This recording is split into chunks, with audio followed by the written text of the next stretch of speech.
New normal mengharuskan setiap orang untuk beradaptasi dengan gaya hidup yang baru. Tidak hanya dalam kebersihan dan kesehatan, kita juga harus memiliki cara khusus untuk mengelola dana atau keuangan. Apa yang sudah Anda siapkan semasa bekerja untuk masa pensiun Anda?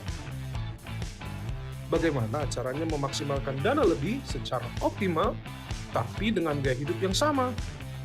Apakah mungkin di saat butuh dana yang mendesak, dana bisa diambil kapan aja tanpa ribet? Kami punya solusinya. Bravo adalah cara new normal kembangkan dana optimal dengan fitur unik untuk mengelola gaji kamu setiap bulannya, sekaligus untuk menikmati berbagai kemudahan transaksi secara digital. Sebagai solusi yang tepat, Bravo menawarkan 3 keunggulan yang praktis dan inovatif. Bravo membantu mengoptimalkan gajian kamu karena tidak dipotong biaya yang biasa dibebankan pada saat penerimaan gaji. Biaya hanya dikenakan atas saldo iuran yang ditarik. Kapan aja kamu perlu dana, saldo iuran dapat ditarik sesuai kebutuhan dengan menggunakan fasilitas link aja. Informasi saldo, iuran, dan pengembangannya, serta laporan transaksi dapat diakses kapan aja dan lebih mudah melalui aplikasi GoNaiKlik dan portal iServices di ponselmu. Saatnya beralih ke cara new normal untuk pengelolaan dana yang lebih optimal, praktis, dan inovatif untuk wujudkan semua impianmu. Daftarkan dirimu sekarang atau hubungi Customer Relationship Officer kami untuk penjelasan lebih lanjut. Oke, perkenalkan saya Nidia Dika Putri. Profesi saya sebagai psikolog klinis. Saat ini saya berpraktek di Rumah Sakit Mitra Keluarga Kemayoran.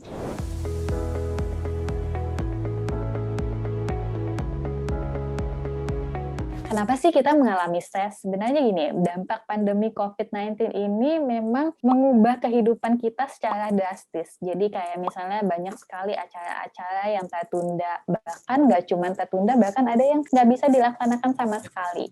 Kayak seperti sekolah atau universitas menjadi tutup, ujian dan acara juga ditunda, layanan informasi, bahkan layanan kesehatan tetap melakukan pelayanan tapi ada batasan. Jadi dengan semua kondisi pandemi saat ini memang semuanya berubah menjadi lebih pelan, menjadi lebih lambat gitu ya.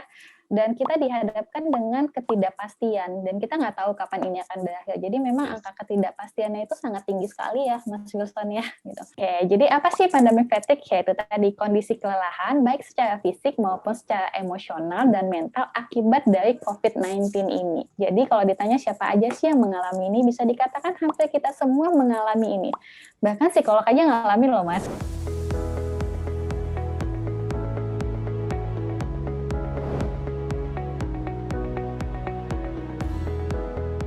Jadi kematangan emosi itu apa sih? Sebenarnya kemampuan individu untuk menyesuaikan diri, mampu menempatkan diri terhadap situasi yang bahkan mungkin situasinya tidak menguntungkan atau tidak mengenakan.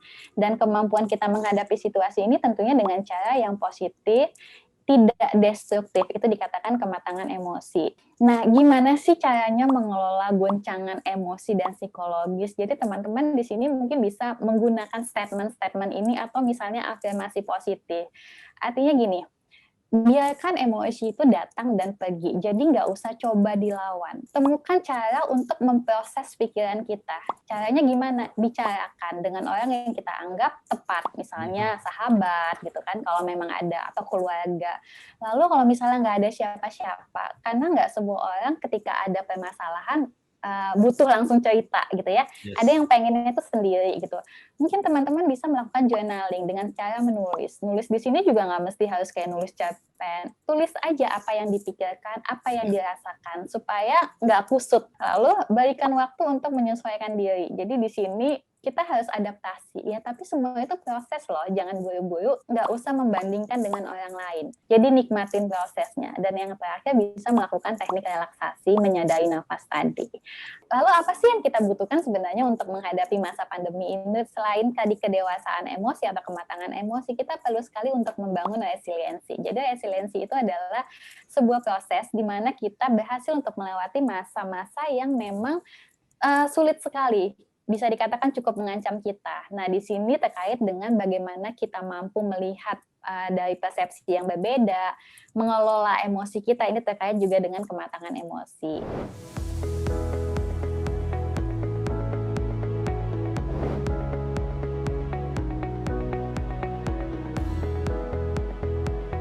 Di mana Bravo ini memungkinkan Bapak dan Ibu yang memiliki dana pensiun bisa lebih fleksibel dalam pengelolaannya.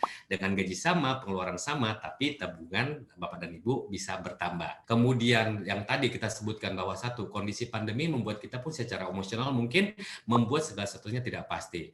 Nah, kemudian dengan cara seperti ini, era digitalisasi juga memaksa kita untuk berpikir kreatif. Bahkan gara-gara digitalisasi ini sekarang gitu ya, selama pandemi malah kita belanjanya itu, saya nggak tahu Mbak Nindya itu belanja selama pandemi makin meningkat atau makin turun, Mbak?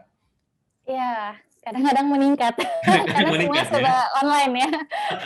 Nah, era digitalisasi Mbak Nindya itu juga mengakibatkan kita kadang-kadang saking mudahnya membuat kita juga tidak bisa mengatur cash flow. Terutama di awal-awal pandemi seperti kemarin itu banyak promo yang terjadi di online platform gitu, sehingga membuat kita juga pada saat melakukan pembelanjaan itu mungkin merupakan salah satu bentuk kita untuk beradaptasi dengan situasi pandemi. Nah, kemudian secara finansial sendiri kita lihat Bapak dan Ibu sekalian bahwa selama masa pandemi itu sudah banyak yang di PHK, kemudian banyak yang dirumahkan tanpa digaji, atau mungkin ada kita yang mungkin belum di PHK tapi dirumahkan, tetapi hanya menerima gaji sebagian. Nah, ini adalah risiko-risiko yang kita hadapi saat ini. Nah, dengan ketiga hal yang terjadi saat ini, apakah mungkin dengan gaji yang sama, kemudian gaya hidup sama, tapi tabungan kita bertambah? Nah, Bapak dan Ibu, kami ingin menawarkan solusinya. Solusinya sebenarnya cuma gampang. Baik itu di masa pandemi ataupun tidak pandemi gitu ya. Caranya itu adalah dengan mengelola penghasilan kita di dua keranjang yang berbeda. Kita lihat di slide berikutnya. Jadi sebenarnya kalau kita bisa mengelola aset kita dengan cara yang tepat, kita kelola dengan keranjang yang berbeda dan instrumen investasi yang tepat, harusnya kita bisa melewati masa-masa sulit seperti yang kita hadapi saat ini. Kita lihat sendiri, tabungan itu memiliki karakteristik fleksibel dalam penarikan, kemudian kita juga reguler memberikan kontribusi, dan fungsinya adalah untuk operasional dan kebutuhan sehari-hari. Bedanya di tabungan, kalau kita berinvestasi di tabungan, semua yang kita masukkan ke dalam tabungan itu adalah semua penghasilan kita yang telah dipotong dengan pajak. Nah, kalau kita berbicara dengan keranjang yang berbeda, seperti Bravo gitu ya. Nah, Bravo ini sebenarnya memiliki karakter dari tabungan, fleksibel dalam penarikan, kita juga bisa bereguler berkontribusi ke dalam. Kemudian yang ketiga juga kita bisa gunakan untuk operasional sehari-hari. Bedanya adalah dana yang kita masukkan ke Bravo itu kita bisa melakukan dari penghasilan kita yang belum dipotong pajak, sehingga baseline number tabungannya itu bisa lebih tinggi. Nah, jadi gimana caranya agar penghasilan kita bisa lebih optimal? Kita kelola dana kita di di instrumen investasi yang bisa mengoptimalkan pajak kita seperti Bravo, di mana nanti semua penghasilan yang masuk ke Bravo sebelum dikenakan pajak itu akan mendapatkan manfaat pajak lebih rendah karena Bravo itu adalah fitur tapi produk utamanya adalah DPLK, di mana Bapak dan Ibu bisa menikmati pajak final sebesar 5%. Nah, kita lihat caranya gimana. Caranya di slide saya berikutnya. Sebenarnya, Mbak Nindya, kita hanya perlu merubah cara kita dalam melakukan belanja ataupun mengelola pengeluaran kita. Nah, kalau kita lihat di gambar yang abu-abu, ini mungkin yang terjadi pada kita saat ini. Saat kita menerima penghasilan, sudah pasti ada satu pos yang harus kita bayarkan terlebih dahulu, yaitu pajak penghasilan. Terlepas dari misalnya Mbak Nindya terima penghasilan dalam gross atau dalam net base gitu ya, tapi pajak penghasilan itu menjadi salah satu pos yang dibayarkan pertama kali setelah kita menerima penghasilan. Setelah itu kita terima dananya di rekening kita, baru kita melakukan pengeluaran, dan jika ada sisa, baru kita tabungkan.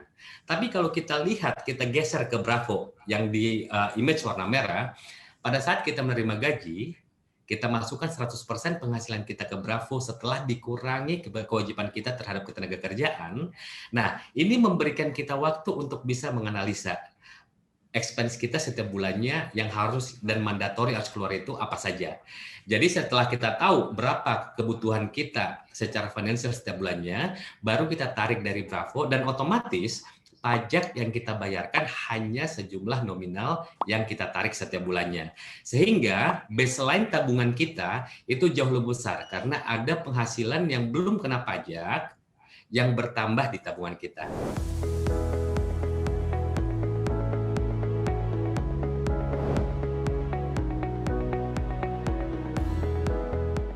Yang paling penting adalah cara kita berespon loh, kan yang orang Ya. tersebut nggak bisa kita apa-apain. Kalau misalnya menghadapi orang stresnya juga ternyata mengganggu kita. Jadi sebisa mungkin kita yang menghindari situasi itu.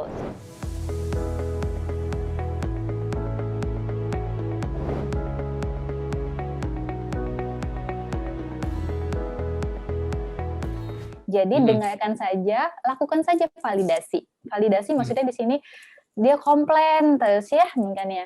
Karena kalau kita berusaha untuk memberikan solusi, ketika solusi kita nggak diikutin, itu bisa membuat kita merasa kesal gitu. Jadi Ya. lebih baik terima saja, dengarkan, lakukan validasi. Oke, kamu ngerasa sedih ya, kamu ngerasa jadi nggak berdaya ya. Cukup seperti itu aja. Jadi kita yang merubah respon kita yang mengatur respon kita. Jadi jangan ekspektasi dia harus bisa seperti ini. Karena itu akan bisa membuat kita juga ikutan stres jadinya.